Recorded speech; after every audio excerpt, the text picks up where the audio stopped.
balik. Sukalah anak-anak abang tu. Atuk dengan nenek kesayangan dia dah balik. Abang, Zaidi.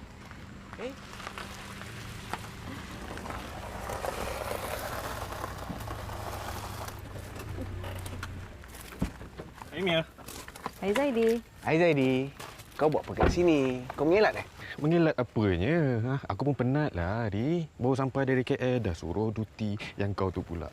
Asyik melepak je dalam ofis Mia. Dah kenapa? Dah tukar profession dah, nak jadi lawyer. Soon abang ipar you ni akan jadi lawyer, tengoklah. Seronok sayang kena dengan abang. Kau cakap dengan aku, mana kau letak tangkap tu? Mana kau letak tangkap tu? Mana kau letak tangkap tu? Mana kakak? Mana kakak? Sudah, kakak. Apa ni? Abang tanya dia. Abang tanya dia. Mana dia letak tangkap tu? Abang tanya dia. Tanya dia. Bantu apa nak masuk ni? Abang tanya dia. Mana? Mana tangkap tu? Ada tak? Kakak, ni anda dengar. Ni, biar cakap dengan Nat. Suruh letak tangkal ni dekat dapur.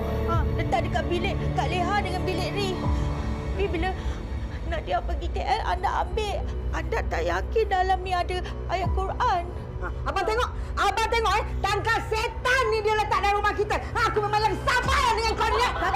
Aku dah sabar dengan kau ni, Nak. Melampau ni. Kenapa ni? Apa masalah ni lagi? Abang ni kenapa sampai-sampai nak marah Nat pula? Abang sepatutnya tanya perempuan ni. Apa yang dia dah buat dekat keluarga kita? Jangan kau ajar, Nadia. Abang dah tahu tak? Isteri Abang Long ni jahat. Dia dah bomohkan keluarga kita. Bomoh apanya? Tangkal tu siapa yang punya? Mia punya ke? Kau yang punya? Siapa yang jahat kali? Kau cakap siapa yang jahat? Siapa yang jahat? Dia ni yang jahat. Dia dah